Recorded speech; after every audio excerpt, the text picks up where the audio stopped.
Bienvenidos a todos los que están acá a charlas de libertarios en tiempos de pandemia por República Libre.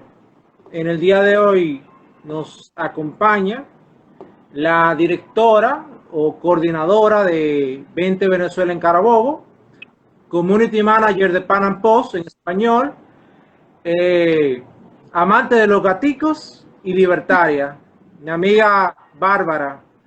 ¿Cómo Gracias, estás, Bárbara? chévere. Y tú, gracias a ti por invitarme. Y me encanta este proyecto que tienen. Ojalá les vaya muy bien, en verdad. Creo que cada vez más deberían haber más proyectos así, con esta intención de difundir las ideas de la libertad en nuestros países, porque es absolutamente necesario. Claro. Bueno, el día de hoy vamos a hablar con Bárbara sobre el contexto actual. Básicamente el título es Libertarios en tiempo de pandemia. Y que actualmente vemos que estamos imbuidos en este asunto del coronavirus y cómo cada gobierno ha enfrentado esto. Actualmente tenemos casi, bueno, en Estados Unidos hay más de 1,5 millones de casos, Ujú. con más de 100,000 muertos. Aquí en República Dominicana, como ustedes sabrán, tenemos ya 16,000 casos registrados oficiales y 500 muertos.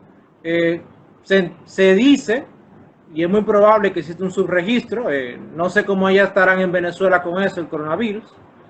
Por lo Eh, menos, bueno, aquí tampoco es que no te puedo dar cifras, porque cómo confiar en las cifras del chavismo, ¿no?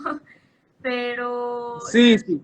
oficialmente tenemos mil y tantos casos, 1.100 casos, mil cien y tantos casos, y 11 o 12 muertos, si mal no recuerdo. Aquí no, tenemos 500 muertos y 16,000 casos. De los 16,000 casos, son 7,000 activos. Según esas cifras oficiales, vamos bien. Ahora, sí existe un subregistro. Incluso el gobierno, en el plan de reapertura, ellos tiraron unos recuperados de un día para otro que tú dices, ven acá, la tendencia, se sale de la tendencia eso. Claro. Y No, uno hablando con diferente gente en comunidades, uno sabe que hay gente que está infectada con coronavirus y no lo han registrado en las cifras oficiales. Entonces, básicamente ese es el contexto que tenemos en República Dominicana, con el INRI de que tenemos elecciones. eso. Entonces, el gobierno, ya como ya te imaginarás, está usando el estado de excepción Para, para ellos solamente hacer campaña. sí, sí. Estuvieron El como, candidato de gobierno tiene la vía libre para hacer campaña y la oposición tiene que resguardarse. Y eso está pasando no solamente en nuestro país, sino en varios países más. Vemos el caso de Hong Kong, que Xi Jinping está usando el, el coronavirus como telón para retomar con Hong Kong. Y en Latinoamérica vemos Argentina, que es una cuarentena draconiana prácticamente. Tienen una cuarentena total. Aquí lo que hay es una cuarentena parcial. No sé cómo allá están ustedes en Venezuela. se supone ¿Es que una aquí hay una cuarentena cuarentena, parcial o total o...? supone que acá hay una cuarentena total, pero realmente la gente no la está cumpliendo. La gente en Venezuela, hay que entender que nosotros venimos de una economía total y absolutamente destruida, y la gente en Venezuela no se puede dar el lujo o permitirse entrar en cuarentena, porque lo poco que puede producir lo hace para poder comer al día a día. Entonces, aquí realmente quizás se cumplió al pie de la letra en las primeras 3 semanas, pero ya luego, o sea, ahorita por lo menos yo tengo un centro comercial muy cerca de mi casa y todas las tiendas están abiertas ya. La gente no se puede dar el lujo. Eso es lo que yo veo en todas partes, que va a suceder en todas partes de Latinoamérica. Eh, la gente ya no se puede dar el lujo de estar encerrada tanto tiempo, porque necesitan producir. La cuarentena es comprar tiempo a un costo altísimo, que se traduce en una crisis económica, que se traduce en vidas humanas, porque lo que hay que entender es que las crisis económicas también acaban con las vidas humanas, incluso en mayor medida de las que pudiese acabar el coronavirus. Entonces yo no creo que ningún gobierno tenga realmente la capacidad para mantener una cuarentena durante tanto tiempo, porque la gente va a empezar a desobedecer. Al menos que seas un gobierno como el de Nayib Bukele, que está metiendo presa a la gente arbitrariamente, a la gente que incumple las cuarentenas arbitrariamente, en centros de cuarentena, ¿no? Pero que al final del día son prácticamente cárceles, porque para allá va todo el mundo que incumple la medida del gobierno, tenga o no tenga coronavirus, tenga o no tenga los síntomas. Sí, aquí se comentó mucho eso. Dijeron, bueno, ok, si tú pasas el toque de queda, te meten preso, pero ajá, y no hay que hacer distanciamiento social y es por eso que se hace cuarentena. Entonces, como que, acá, ¿cuál es el sentido entonces? Aquí se apresó o se detuvo más de 50.000 personas por el toque de queda. Wow. Esas son las últimas cifras de la semana, hasta la semana pasada. Aquí tenemos una reapertura, pero yo diría que en varias fases. ¿Y por qué en varias fases? Porque aquí el gobierno tiró una cuarentena parcial, solamente dejando abiertos los sectores esenciales. Tengo Y eso, entendido que usted, la cuarentena, o sea, su toque de queda es de 5 de la tarde a 6 de la mañana, ¿no? Pero yo tenía una duda que te quería preguntar, Carlos. ¿Qué comercios están abriendo en las horas permitidas para poder estar en la calle? ¿Todos están abriendo? eso es lo que quería llevarte. Actualmente, ¿verdad? Están abiertos la gran mayoría, excepto los negocios como gimnasio, centros de diversiones y eso. O sea, lugares de grande aglomeración de personas son los que están cerrados. Por ahora, hasta junio. Se pretende que hasta junio, julio, estén cerrados. ¿Por qué hasta julio? Porque julio se proyecta que hay una reapertura total de la economía. Ahora, lo interesante es que aquí realmente hubo una apertura gradual. O sea, el gobierno tiró la cuarentena parcial, solamente dejando los sectores esenciales, dígase la banca, o sea, el sistema financiero, y los supermercados, y los colmados y farmacias, básicamente. Y claro, los centros médicos. Los demás tenían que resguardarse. Ahora, ¿qué pasa? Eso se cumplió, o sea, y se notó eso incluso en Google, Google lo reportó en su Google Trends. En Google hizo un reporte de movilidad y eso se ve básicamente esas primeras 2 semanas que la mayoría de los dominicanos cumplieron la cuarentena parcial. Ahora, luego las 2 semanas que se ve que el gobierno realmente no estaba tomando una política activa, sino como que le daba larga. Lógico. Se empieza a ver cómo el sector informal de la economía empieza su propia reapertura. Sin ningún decreto, ellos empezaron a reabrir y seguir operando normal. Incluso hasta los otros días no se usaban las mascarillas. Ya es con la reapertura que el presidente dice que usen mascarilla y todo el mundo empieza a usarla.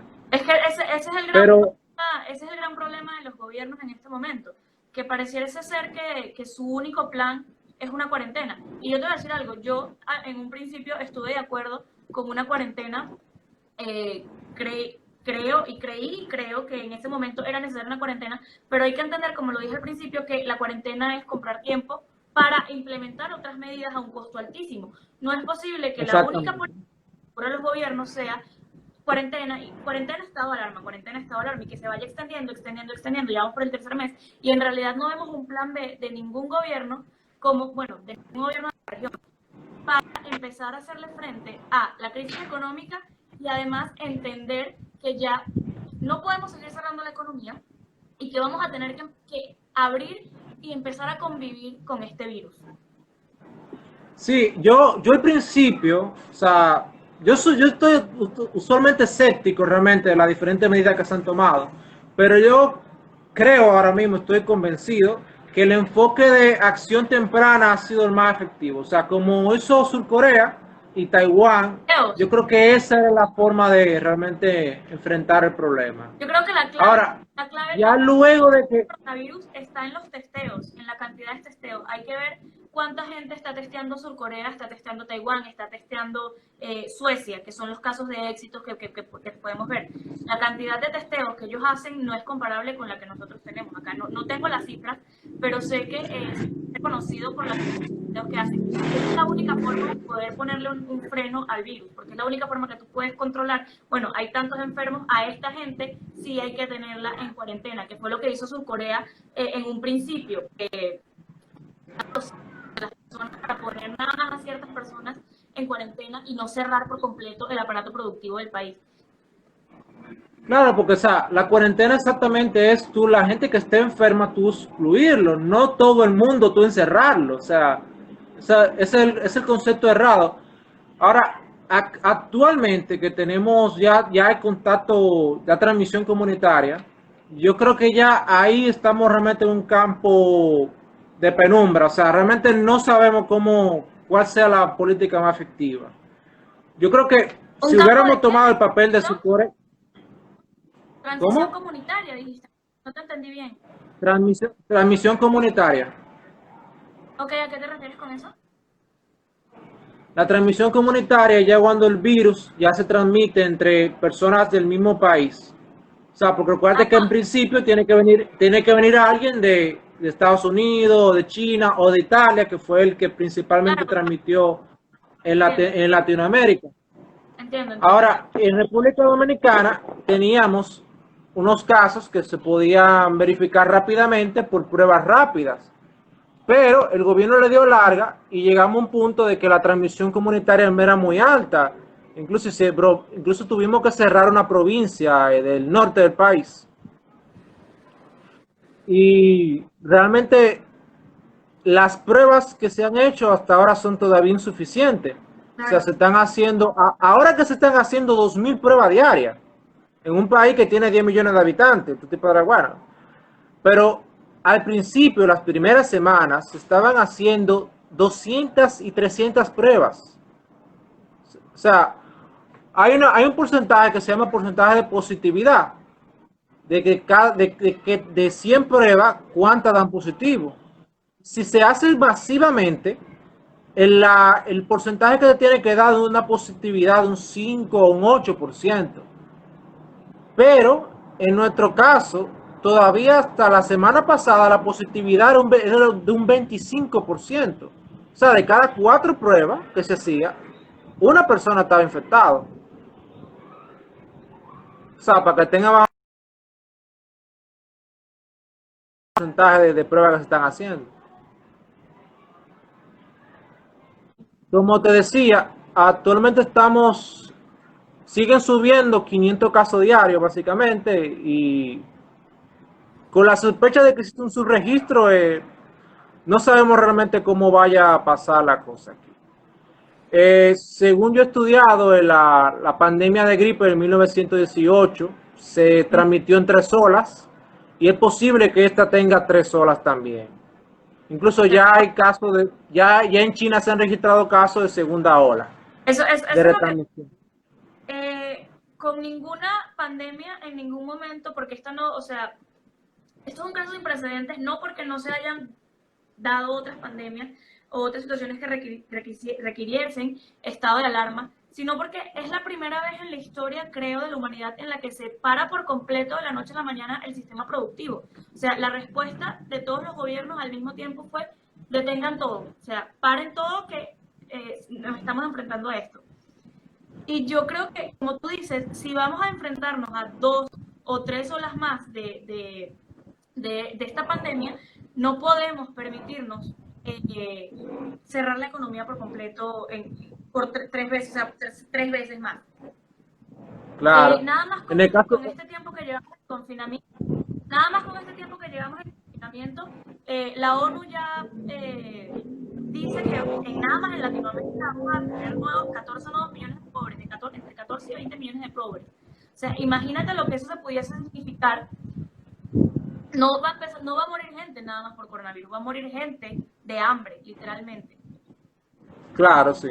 Bueno, imagínate, en República Dominicana es un país turístico. O sea, te imaginarás el efecto que eso está teniendo en nosotros, de que se pare totalmente el turismo internacional. Claro. O sea, ya la Asociación de Empresarios Turísticos dice que las pérdidas son de miles de millones de dólares en este año. O sea, te podrás imaginar un sector que emplea más de 300.000 personas de forma directa y de forma indirecta son miles de más de empleados. Claro, De la noche a la mañana, de la noche a la mañana que eso se pare es una catástrofe realmente. eso en el gasto público, porque ahí estuve medio leyendo el paquete de medidas que ha implementado el gobierno en tu país, en República Dominicana, y la cantidad de subsidios directos que le están haciendo a los empleados del sector privado es increíble. Son subsidios muy grandes, una cosa como de 5.000 pesos al mes. Sí, pero realmente esos subsidios los están sacando de unos fondos que son de la seguridad laboral. O sea, Ok, que hay un fondo, un seguro de que si un empleado tiene un accidente, ese fondo lo cubre y le da una asistencia. Entonces ese fondo más o menos, aquí usualmente no hay tanto accidente laboral, ese fondo tenía un buen volumen de dinero y hasta ahora se ha usado eso y algunos préstamos del Banco Mundial como alguna línea de crédito que tiene el gobierno habilitado con diferentes entidades multilaterales. Ahora, pese a eso, tú puedes ver, como yo escribía en Sigua Digital, que las políticas que ha implementado el gobierno de nosotros hasta ahora van por un rango de 2% del PIB, básicamente. ¿la qué? El, las políticas que ha implementado el gobierno hasta ahora van por el rango de 2% del PIB, o sea, Ok, ni se acercan a lo que hizo Perú, que una monstruosidad, un 10%. ok, Aquí tenemos varios programas. Tenemos el FASE, que es la asistencia de nómina de las empresas, que básicamente le pagan 5.000 pesos, que no entraron todas las empresas, la mayoría de las empresas no entraron en eso. O sea, la gran mayoría de empresas tuvieron que pagar su nómina pese a estar cerradas. O sea, te imaginarás el problema. La otra ok. medida fue un aumento del plan asistencialista que tiene el gobierno. Aquí tenemos Progresando con Solidaridad, que antes se llamaba Solidaridad y básicamente una copia de la Bolsa Familia, una transferencia que hace el gobierno a los pobres y eso. Esos dos programas principales fue lo que el gobierno usó para tratar de paliar el asunto del coronavirus. En términos económicos, recientemente ya aprobaron un paquete de ayuda que llaman PATI, sí, un nombre rarísimo. Esa es la idea era de ayudar a los profesionales independientes con deuda, pero básicamente eso no, no está registrado que sea significativa esa ayuda. Pese a eso, ellos sí han ayudado en los impuestos de los comercios, se pueden liquidar en 3 meses en vez de liquidarse mensual, eso es más o menos una ayuda, pero, pero no han bajado los impuestos ni han dejado de recaudarlos. O sea, están dando flexibilidades. Una cosa que nosotros de Eso, República eso es Libre. lo que te eso es lo que quería preguntar. ¿Cómo es el tema fiscal ahora, si se han implementado en estos paquetes de medidas el tema fiscal o sigue igual? Y otra Ellos, cosa que quería preguntar, ¿los políticos se han bajado el sueldo? no, no se lo han bajado. De hecho, de entre las medidas que República Libre en abril, a mitad de abril, ya iniciando la pandemia, nosotros, no, corrió, bueno, marzo básicamente, porque aquí empezó la medida de distanciamiento social y eso luego de las elecciones extraordinarias el 15 de marzo. Entonces, la medida que nosotros proponíamos de República Libre era una reducción de un 20%, un 25% de la nómina pública de los cargos no esenciales, que no sean médicos, para así hacer unas transferencias especiales para tratar de que la mayoría de la gente esté en casa y parar la transmisión comunitaria.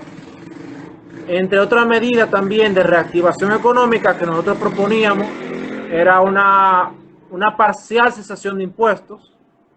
O sea, por 5 meses que el gobierno dejara al sector privado operar sin impuestos, es lo que proponíamos de República Libre, de forma de reestructurar la economía rápidamente, pero tampoco eso no, el gobierno no está para nada pensando en eso. Lo que sí han pensado es en asunto de la flexibilidad. Entonces, me preguntabas en el otro aspecto que se me estaba perdiendo. Bueno, No, me hiciste tres preguntas. Hay una que se me está quedando. lo de si los políticos se habían bajado el sueldo y me dijiste que no. Eh, Me parece terrible que no se hayan tomado medidas en el ámbito fiscal porque el otro día estaba hablando también con un economista de aquí de Venezuela justamente sobre el caso latinoamericano y cómo lo han afrontado los distintos países y él dice algo que a mí me parece muy cierto, es que la economía es sentido común y el sentido común te indica en estos momentos que si tú quieres volver a reactivar la economía le tienes que dar el camino libre a las empresas y la forma o la principal forma de hacer eso es disminuyendo los impuestos y flexibilizando un poco quizás la carga fiscal que tiene sobre ellas. Y la mayoría de los países, en mayor y menor medida, incluso Argentina, que yo me sorprendí porque pensé que no lo habían hecho, él estaba comentando que sí, que a los gobiernos no les ha quedado de otra que aceptar que tienen que flexibilizar la carga fiscal a las empresas. Entonces no entiendo cómo República, bueno, quizás sí entiendo, pero me parece grave que República Dominicana no se haya subido al tren del sentido común. No, no, aquí realmente tenemos el gobierno haciendo campaña. Eso es triste. Y eso es otra. Realmente es complicado que no haya tomado en el periodo de elecciones. ¿Cómo está planificado el tema de las elecciones? Porque entiendo que tienen elecciones en 30 días, elecciones presidenciales. ¿Cómo está planificado el tema de las elecciones? O sea, ¿se va a ir a votar a los centros electorales o cómo? Para hacer para el tema del distanciamiento social. No sé La si... idea hasta ahora es que el distanciamiento social funcione hasta que se pare la transmisión y que sea más o menos viable, o sea, que la transmisión, el R, sea suficientemente bajo como para que ya por medida ya de individuales se pueda combatir el virus, hasta que aparezca la vacuna. Se tiene planeado que el 4 o 5 días antes de elecciones ya se levanten ya totalmente la reapertura. Eso es lo que aquí en República Dominicana tenemos pensado. Eh, ya el Congreso aprobó otros 25 días más de toque de queda. O sea que todavía tenemos No que a era las hasta 7 todo el mundo... no era hasta el ¿Cómo? primero de toque de queda. El toque de queda va hasta el 1 de julio. Hasta el ¿Julio o primero de julio. junio? Julio. Julio. Julio, ok. Ok, Las elecciones, las elecciones son el 5 de julio y es el 1 de julio que se levanta la última fase de apertura.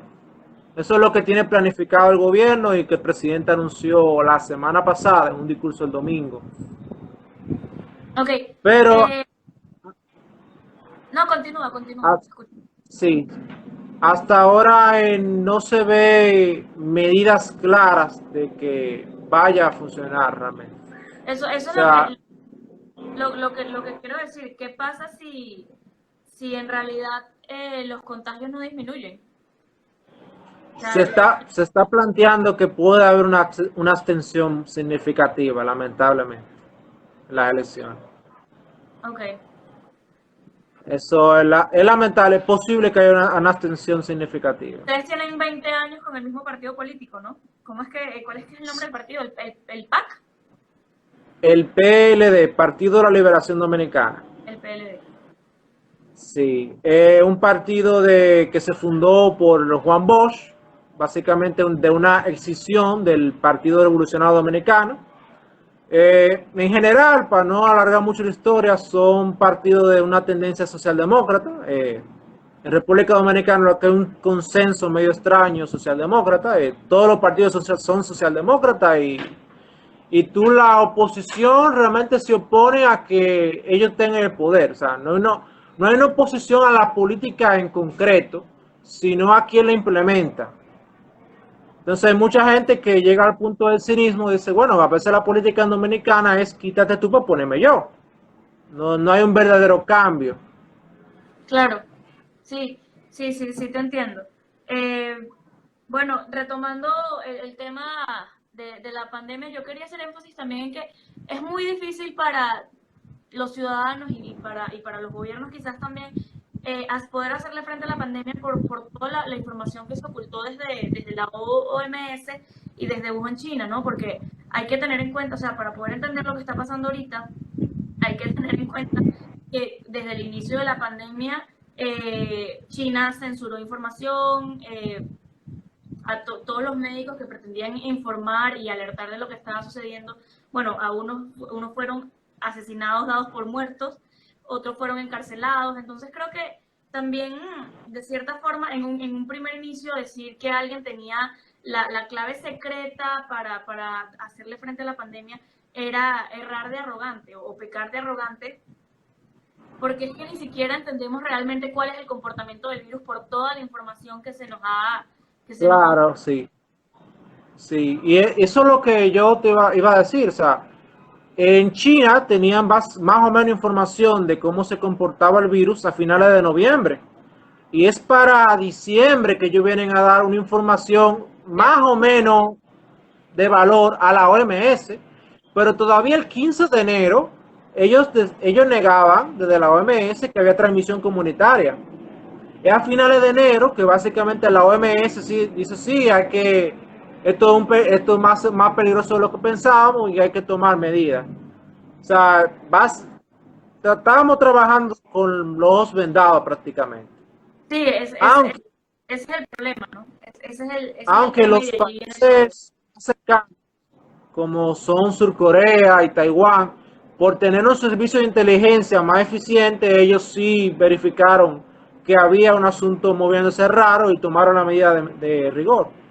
Sí, a mí me parece que el manejo de Taiwán ante la crisis fue excelente. Me parece que ha sido el mejor manejo que ha existido en el mundo hasta ahora y ellos no cerraron la economía tampoco, su confinamiento o su cuarentena fue parcial por completo y su sector privado nunca, su sector productivo nunca dejó de funcionar, igual que en Corea del Sur.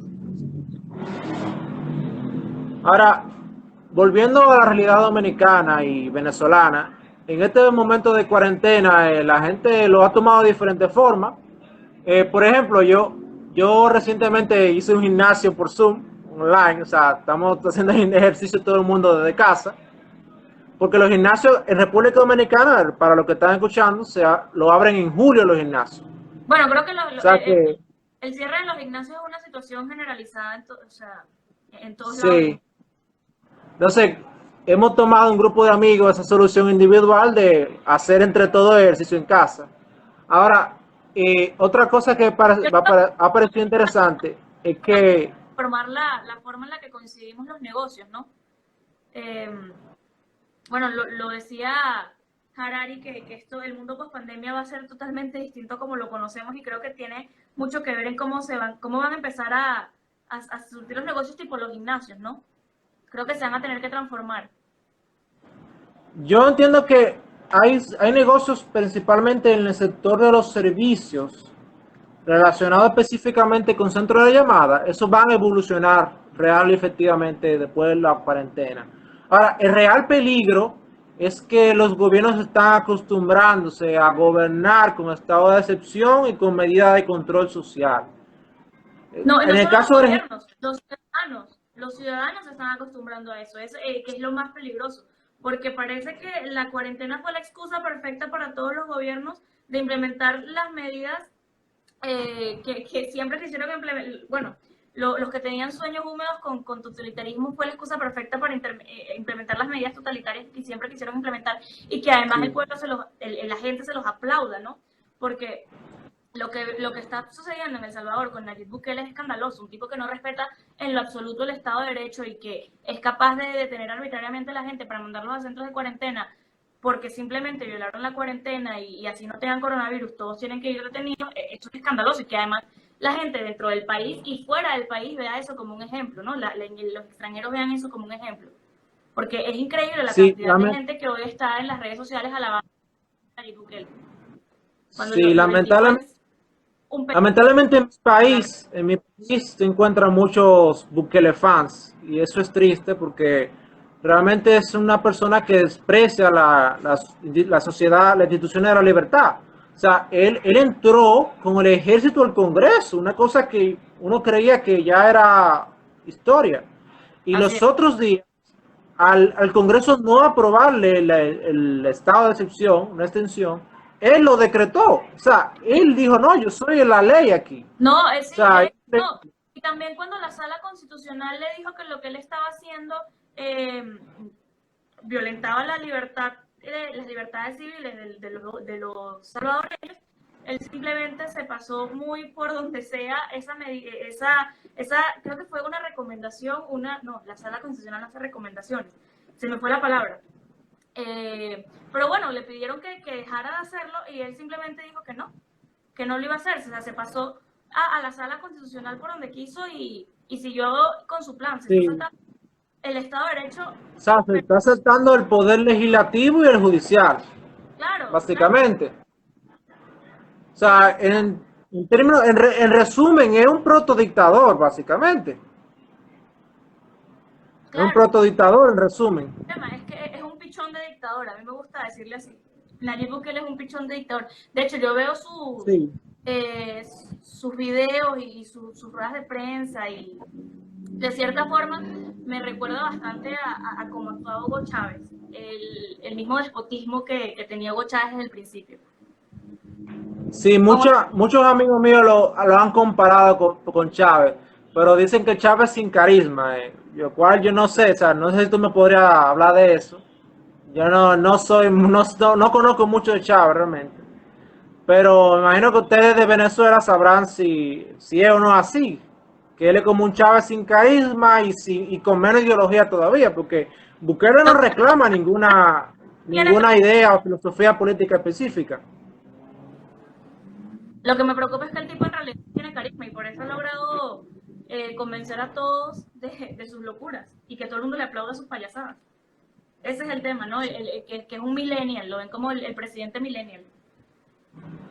Sí, ese es el asunto. Ahora, ya volviendo para el caso de Venezuela, aquí en República Dominicana hubo una medio confusión, ¿no?, con lo que pasó con Guaidó y Gotró y la supuesta invasión. No sabemos si fue una invasión en verdad o no fue, o si fue una escaramuza, o si fue una pantalla del mismo régimen para... O sea, aquí en República Dominicana realmente hubo una confusión con eso. No sé si tú podrías darnos un Operación poco más de claridad. La operación Gedeón. Mira, yo creo que quien te diga que entiende a la perfección lo que ocurrió te está mintiendo, porque es bastante complicado. Yo sí creo que tuvo mucho que ver con el chavismo, porque hay que entender que el chavismo ha infiltrado todo hasta lo que tú no te imaginas. Pero creo que eso también es tema para otro live, porque es una cosa tan extensa y que además no creo que deba ser yo quien deba tocar esto, porque no tengo tanta información con respecto al tema, sino alguien que quizás haya estado más pendiente de lo que en realidad pasó y que tenga más información con los militares que están en Cúcuta, que sé que por allí en Colombia fue donde se movió más que todo este tema. Sí, o sea, yo he escuchado, sí, que fue como que muy local. O sea, creo que en Caracas, como ustedes se dieron enterados por la noticia, no sé. ¿Cómo? Que eso yo he escuchado, que fue como algo más local, como que ustedes en Caracas se enteraron de eso por las noticias. O sea, no fue como algo muy... Bueno, claro, es que obviamente si alguien va a lanzarse una operación militar no lo va a publicar 3 días antes. Sí, es otro tema. Entonces, allá en Venezuela, básicamente están operando cada quien por su cuenta. Como me dijiste, están los centros comerciales abiertos y la Yo medida de distanciamiento social y no se están tomando en cuenta, ¿o sí? Yo he visto una apertura en estos últimos días, una apertura mayor de la que hace 3 semanas. Y hace 2 meses más o menos me tocó ir a una zona acá en mi ciudad que es conocida porque tiene mucho informal y todo, absolutamente todo estaba abierto. Era como que si no hubiese cuarentena. Y lo que es lo que te decía, la gente empieza a desobedecer las medidas porque necesita comer. ¿Cómo hace alguien que vive del día a día para mantener su negocio cerrado tanto tiempo? Es imposible. Claro. Ahora, en mi país ocurrió algo curioso, que la gente desobedeció la medida de distanciamiento social en un movimiento religioso. Y es que de buenas a primeras un señor cogió una cruz de madera y salió de una provincia del sur del país a otra provincia del norte caminando con un grupete de gente, de que porque él se le apareció Dios y le dijo que tenía que clavar en una playa del norte del país esa cruz para sanar el país del coronavirus. Y cuando ese señor llegó a la provincia donde tenía que clavar la cruz, hubo una manifestación multitudinaria, la gente acompañándolo. O sea, una locura. Todo el mundo Eso al o sea, final tú te imaginarás, o sea, miles de personas salieron acompañando a él creyendo que como que eso le iba a sanar el coronavirus. Eso me parece de las ocurrencias más interesantes de este momento de cuarentena.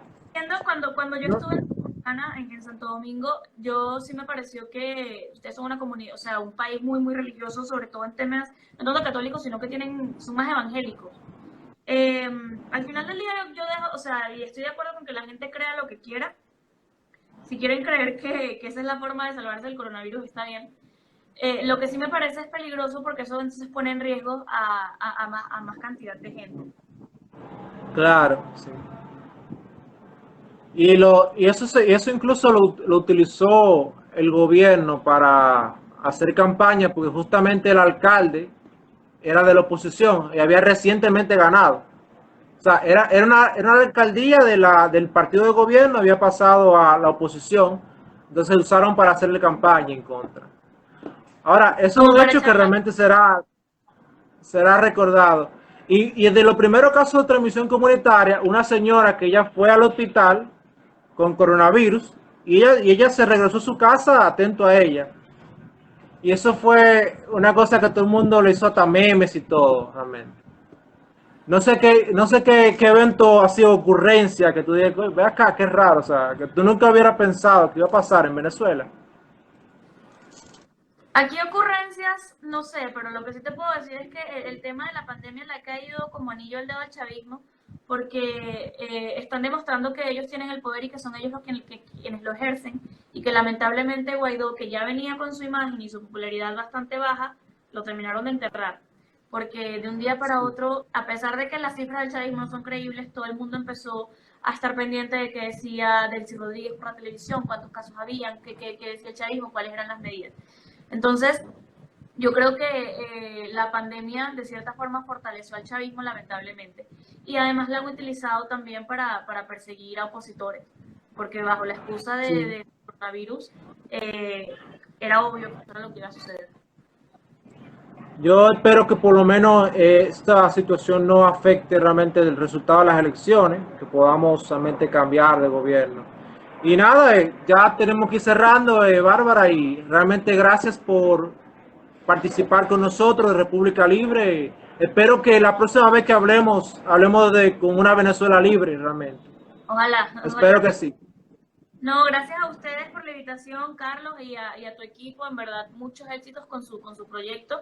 Estoy para apoyarlos en lo que necesiten y en lo que pueda. Ojalá les vaya súper bien y como te decía al principio, me alegra mucho que más jóvenes se estén interesando por crear este tipo de espacios para promover las ideas de libertad, porque al final del día son las ideas que van a ayudar no solamente a hacerle frente a la pandemia, que sí también, sino a poder luego de la pandemia prosperar y salir de esto. Son las ideas que funcionan al final del día, con evidencia empírica. Como dice José Luis Esper en Argentina, son las ideas de sentido común.